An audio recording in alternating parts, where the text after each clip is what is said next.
A reading Lectura de la carta de San Pablo a los romanos. Brothers and sisters, Hermanos, I speak the truth como cristiano que soy, I voy a ser testify sincero. my conscience Mi conciencia iluminada por el declare Espíritu Santo me asegura que no great miento. sorrow and constant Siento una gran pena y un dolor incesante, for I pues could wish that I por el might bien de mis myself hermanos, been los de called mi raza, for the sangre, sake of my quisiera incluso ser un proscrito lejos de of Cristo. the flesh. Ellos descienden de Israel, They are children of fueron adoptados como hijos, theirs the adoption, tienen la presencia de Dios, covenants, la alianza, the la law, ley, the word, el culto and the promises. y las promesas. Theirs the patronage, Suyos son los patriarcas, de according to quienes, blood, según lo humano, nació el Mesías, el que está por encima de todo, forever. Dios bendito por los siglos. Amén. The word of the Lord. Palabra de Dios, te alabamos, Señor. Praise the Lord. Glorifica al Señor, Jerusalén. Glorifica al Señor, Jerusalén. Glorify the Lord. Glorifica al Señor, Jerusalén. Alaba a tu Dios, Sión, que has reforzado los cerrojos de tus puertas y ha bendecido a tus hijos dentro de ti. Glorifica al Señor, Jerusalén.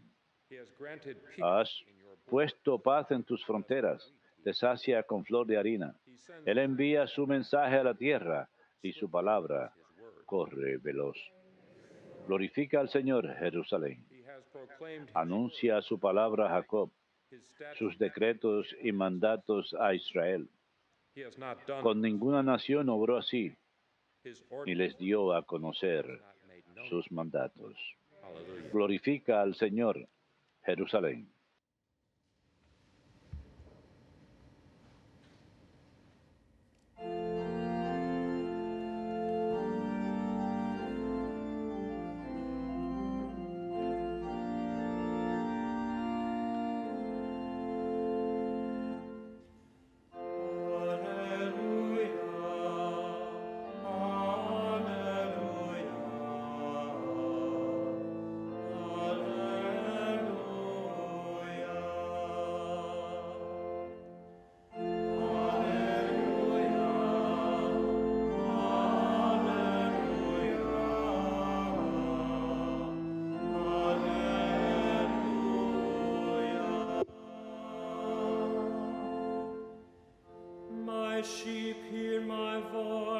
Mis ovejas escuchan mi voz, dice el Señor.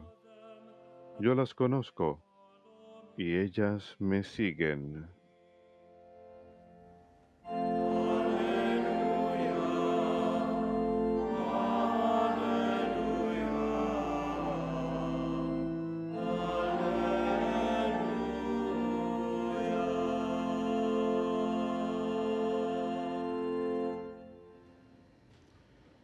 Dominus vobiscum.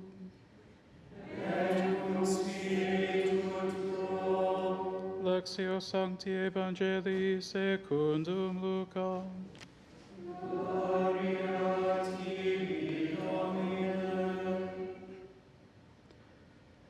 On a Sabbath, Jesus Un sábado entró Jesús en casa de uno de los principales fariseos para comer, y ellos le estaban espiando.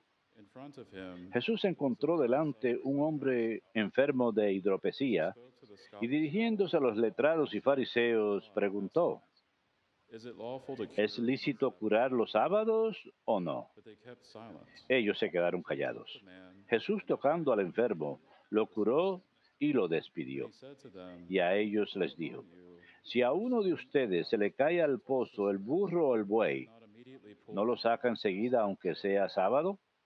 But they were unable to Y answer. se quedaron sin respuesta. Verbum Domini.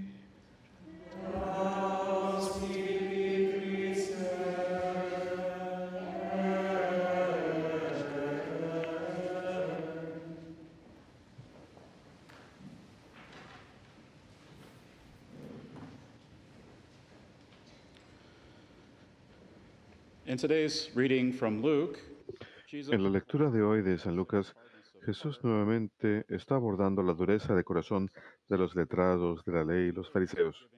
Eran notorios por ofrecer una interpretación rígida de la ley, pasando por alto totalmente el principio o el espíritu de la ley. Jesús predica contra la hipocresía en San Lucas capítulos 12 y 13, y lo hace aquí otra vez en el capítulo 14. Los fariseos suelen mostrar una apariencia externa de fervor y santidad que solo sirve para encubrir la maldad de sus corazones. Miren con cuidado cómo Jesús cumple el descanso del sábado, no tanto por preocupación de que él siga la ley, sino para encontrar un motivo para mandarle a ejecutar. Su odio hacia Jesús y su rigor concerniente a la ley les había cegado al propósito y significado real del sábado. Como dice Jesús en otro lugar, el sábado fue hecho para el hombre, no el hombre fue hecho para el sábado. El misterio del descanso del sábado se ha desenvuelto ante el reino, ante el pueblo de Dios a lo largo de la historia de la salvación y está arraigado en los relatos de la creación, en Génesis, cuando Dios trabaja 6 días, creando el cielo y la tierra y descansa el séptimo día. En su carta apostólica Dies Domini, el día del Señor, el Papa San Juan Pablo II enseña que el descanso de Dios no debe ser entendido como una especie de inactividad divina, como si Dios sencillamente dejase de trabajar. Él dice, el descanso divino del séptimo día no alude a un Dios inactivo, sino que enfatiza la totalidad de lo que se ha logrado en la obra de la creación. Habla de la permanencia de Dios ante la buena obra cuya mano ha hecho para proyectar sobre ella una mirada de alegría. Esta es una mirada contemplativa que no mira nuevos logros, sino disfruta la belleza de lo que ya ha sido logrado. Es una mirada que Dios proyecta sobre todas las cosas, pero en especial sobre el hombre, la cima de la creación. En otras palabras, el descanso del sábado no se trata sencillamente de inactividad o de no trabajar, sino que al final está enfocado hacia la contemplación. La imagen que Juan Pablo II evoca en mi mente es la de un artista que completa una obra de arte, pasa mucho tiempo trabajando en una obra y luego echa un paso atrás y toma un momento para contemplar su trabajo y disfrutar lo que es.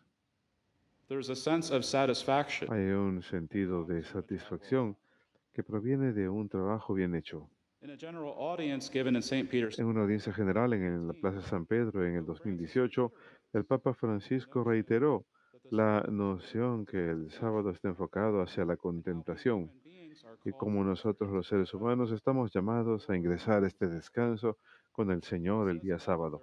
Él dice acerca del tercer mandamiento, esto nos remonta al final de la creación cuando Dios dice, Dios vio todo lo que había hecho y dijo que era bueno. Y así comienza el día de descanso, que es la alegría de Dios por todo lo que ha creado. Es un día de contemplación y bendición. ¿Qué es el descanso entonces según este mandamiento? Es el momento de contemplación, es el momento de alabanza, no de escapismo. Es un momento para mirar la realidad y decir cuán hermosa es la vida. Al contrario del descanso, en el escape de la realidad, el Decálogo ofrece descanso como bendición de la realidad. El descanso del sábado se trata de un encuentro cara a cara con la realidad misma. Nuestro Dios que nos ama,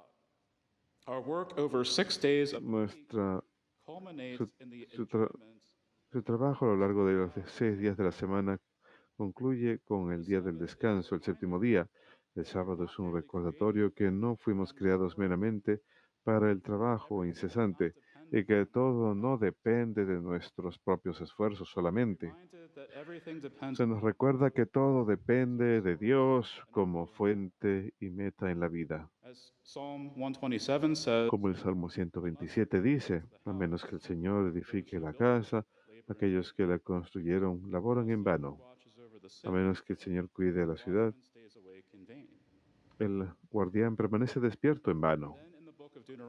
Luego, en el libro del Deuteronomio, se le añade al sábado no solo una memorial de la obra de creación de Dios, sino también su obra de salvación. San Juan Pablo II dice en Dies Domini, en el plan del Creador hay tanto distinción como un vínculo estrecho entre el orden de la creación y el orden de la salvación. Esto es enfatizado en el Antiguo Testamento cuando vincula el Shabbat, el mandamiento del Shabbat, no solo con el descanso misterioso de Dios después de los días de la creación, sino también con la salvación que ofrece a Israel en la liberación de la esclavitud en Egipto. El Dios que descansa el séptimo día, se regocija en su creación, es el mismo Dios que revela su gloria a liberar a sus hijos de la opresión del faraón. Así pues, el sábado es un día de conmemoración y contemplación sobre la maravilla de la obra de Dios en la creación y la salvación. Juan Pablo II explica luego cómo los cristianos transfieren el descanso del sábado, del séptimo día de la semana, sábado, al primer día de la semana, domingo, en el contexto de la resurrección de Cristo. Es a través de la muerte y resurrección de Cristo que Dios lleva a cabo su mayor obra de salvación y liberación. La resurrección de Cristo es vista como un nuevo principio en la historia de la salvación y su acto salvífico ha logrado un nuevo éxodo que es mayor que el éxodo anterior de Egipto. En lugar de libertad de cautiverio en Egipto, ahora recibimos en Cristo la libertad de los hijos de Dios. Así pues, para los cristianos, el cumplimiento del sábado es transferido correctamente al domingo para incorporar el misterio pascual, la pasión, muerte y resurrección de Jesús, en nuestra contemplación sobre las obras de Dios. Y es por esta razón también que la Iglesia requiere comparecencia en la misa los domingos y los días santos de obligación, para que todos participemos en esta conmemoración de la gloriosa obra de salvación de Cristo y demos gracias a Dios en la Sagrada Eucaristía. Teniendo esta enseñanza en mente del sábado, podemos valorar más plenamente la obra de Dios con el faraón y la sanación del hombre con hidrocepsia. Según la interpretación estricta de la ley, Jesús realiza trabajo al curar al hombre. Sin embargo, Jesús llama a sus discípulos al espíritu original de la ley con respecto al sábado. El sábado no tiene como objetivo poner cargas pesadas ni preceptos sobre el pueblo, sino que está enfocado hacia la contemplación de la obra de Dios en la creación y la salvación. El sábado está enfocado hacia la liberación de los cautivos. Necesariamente involucra compasión y preocupación hacia aquellos que no disfrutan libertad de trabajo opresivo. El hombre que fue curado, en cierto sentido, estaba bajo opresión y no era libre de entrar al descanso del Señor. Su condición de hidropesia le impide entrar a la alegría de la contemplación.